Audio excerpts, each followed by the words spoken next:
Jennelle, thank you so much for joining us here on this beautiful rooftop in Cannes. Jennelle Tilling was the former CMO of KFC and is joining us today to answer some questions.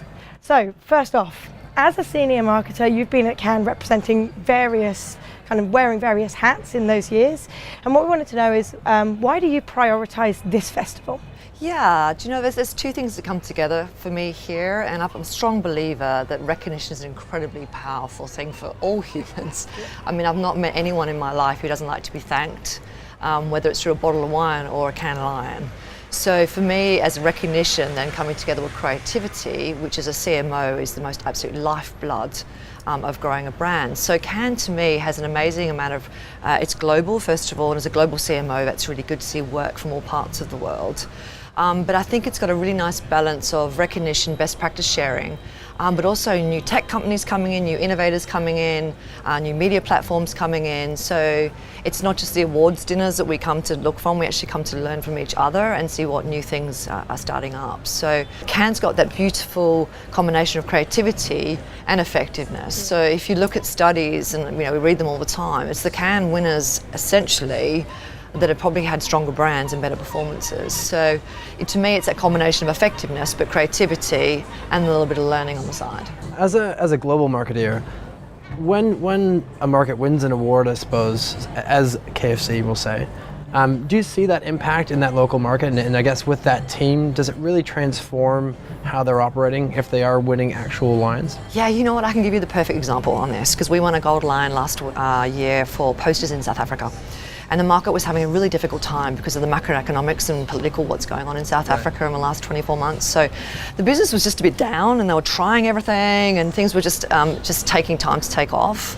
We had a pretty new CMO in play, and we won a gold lion. And they weren't even here, right? I wasn't here, but I'm like, oh my gosh. So I'm tweeting it and I'm telling everyone. And next time I visited that market, they just got their mojo back.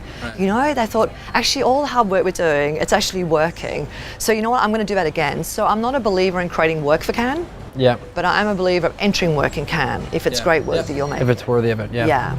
In my experience, I've found that it's really helped forge the relationship between the creative agency and the client as well. When you do get something over the line, you're fairly proud of it, but I guess when it gets shortlisted, you feel, okay, we've actually done something that's going to get some real recognition here. Yeah. I think it kind of changes the dynamic of that always working with each other, but sometimes against each other a little bit, to really kind of one team, one dream moving forward. Yeah, and I think we pride ourselves on actually being really partnery with agencies, so we're incredibly collaborative because we worked together for 5 years and had a whole lot of fun doing it. But there's nothing like seeing the pride of your CD picking up an award and then being there with them. It just, retail's tough, you're making 30, 40 ads a year, it's a bit of a machine. So when you get that magic where one works effectively and also wins a can, it's like, you pause for that 10 seconds, you may have another glass of rosé and you're like, off we go. This is all good. Yeah, let's do more of that. So, for me, also, I think it's changed from being, hey, it's a TV or a poster award, now it's all content. And at Yum, we talk about basically being publishers, not marketeers anymore. So it's just seeing the things that are winning this year are just really interesting in terms of, you're seeing the Glass Lions come up, you're seeing a lot of discussion around that. So to me, Cannes not just about winning awards, it's being part of a debate of things that are really important to the industry. In the ever-changing advertising model, what do you see there being a formula for creative success? And if so, what is that? It's probably not changing that much, to be honest. I think the way we do things and what's coming out is differently, but I see the power of consumer insights being incredibly important. And so I'm often asked, and last year I was on a panel about data, and to me data's great, but if it's not insights and actually helping us change the perception of what the brand's about, it's kind of pointless to me. So I think consumer insights is really, really important. I think creativity and big ideas are still going to be really important. So at the end of the day, it's what we're looking for, just in a different form.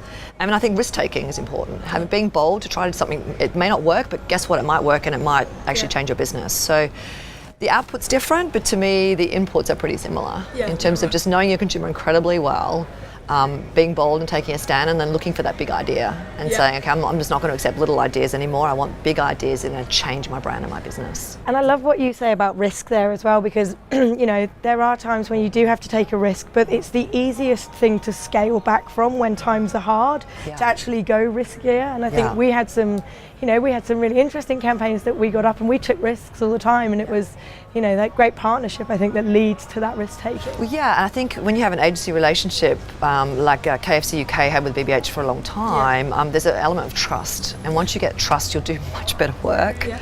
And I see that with different agencies, with Ogilvy obviously around the world. I look at the work coming out of KFC US with Kevin Hochman there with Wine and Kennedy. I mean, if those guys didn't know each other before, they just wouldn't have been able to do such crazy work, and it's so effective. I mean, it's one of the top 10 viral ads in the US right now is KFC, and you just wouldn't have thought of that, right? Yeah. Like, we're an old 65-year-old brand. So I think once you get that trust, it's easy to take risks, and then when the risks start paying off, that becomes the new formula. In the media plans that we're starting to see, and we have kind of seen over the last few years, there is getting greater and greater desperation of the number of assets required to kind of complete a campaign in market. Have you guys shifted how you brief your agency partners to adapt to that? Yeah, completely. Yeah. It used to be brief the lead agency and let them sort it out. Now we'll get everyone in the room at the same time. We'll immerse in the product. So Vix here would have eaten quite a lot of KFC products because you've got to feel like the creatives will eat the products. But we got to a point where the idea could have actually come from anywhere. So if it came from the design agency or the digital agency or the media agency and it was a good idea, everyone swallowed their pride and went, this is what we can go after. But again, that comes from trust.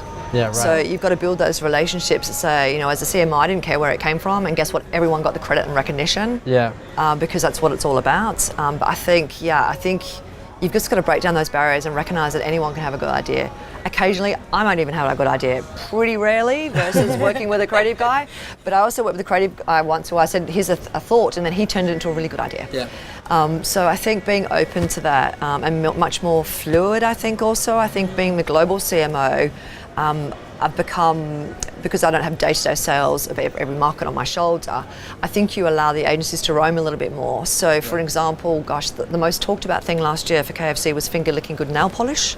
It was just a random idea that came out of Singapore. Yeah, right. And that went global. I mean, of course, Kevin's like, hey, I'm going to make, finger-licking good sunscreen that goes with the product they were launching at the time. So I just think it's not about the ad idea now. It's like just little ideas that can be content. So I say to my guys, every day you need to be publishing an idea. Yeah, right. I don't mind where it comes from, but just get it out there. And if it gets picked up, great. If it doesn't, it doesn't matter. But just publish. So I think you can't just have one person responsible for that, because just the volume of the content that you need to be creating as a brand now is just multiplied so many times. So we've seen a trend in consultancies. They're certainly kind of stepping into the creative space. As a marketer, do you think they're set up for success within that kind of formula or not? Yeah, do you know, I don't have experience yet, Vix, with them working on my business, so it's just watching what's going on with Accenture coming in, obviously buying Kamarama and that kind of thing going on. I think they're seeing the power of data. I think once they see the power of insights linked to creativity, it's going to become a real threat to you. If they're staying in the data, big data land, okay, it's a small threat. Once they get into being really insightful and then being very creative, that starts to change the whole landscape. Yeah. So I think it's going to be quite interesting to watch. I'm not surprised they're doing it.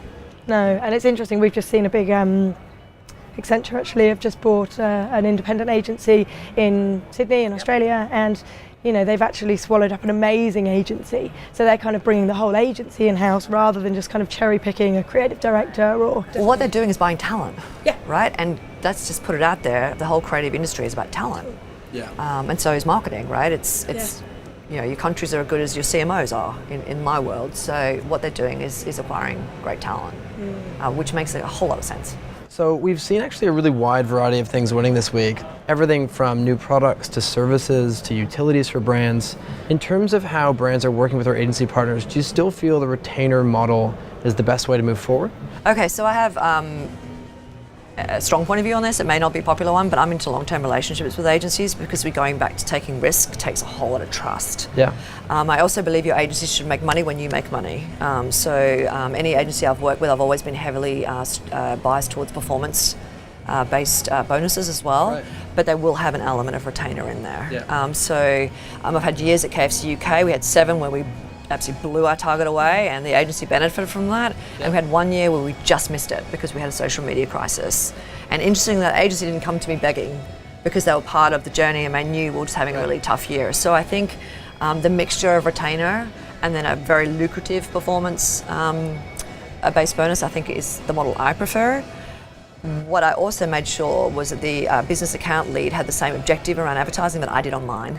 So that if I'm performing well, they're performing well. It truly is kind of a trusted relationship. I couldn't agree more, and I'm sure that when you guys work together, it was the same. But I mean, your best client relationships are ones where you feel that you are tackling things together for sure, for the future, in mind for both your businesses. Yeah. And if you're going project by project, that's a very difficult thing to achieve. Well, you've got to feel the ups and downs and the rhythm of the business, and you've got to be interested beyond the project. Yeah. So any agency I've worked with is just interested in the business and want to know what's going on. And without some sort of retainer, it's difficult to engage them in brand planning and take them to Dallas and do all the things that we want them to do so they really understand the brand and they understand and bond with the teams. Because the teams are actually doing the work, not me. The teams are doing the work. So I think that model, to me, just works a whole lot better. Awesome. Well, Jennelle, thank you so much for your time today. Such a pleasure. It's been lovely to see you again, and I will be watching to see where you go next. I'm very excited for you. Thank you very much. Hopefully we'll see you back here next year with awards.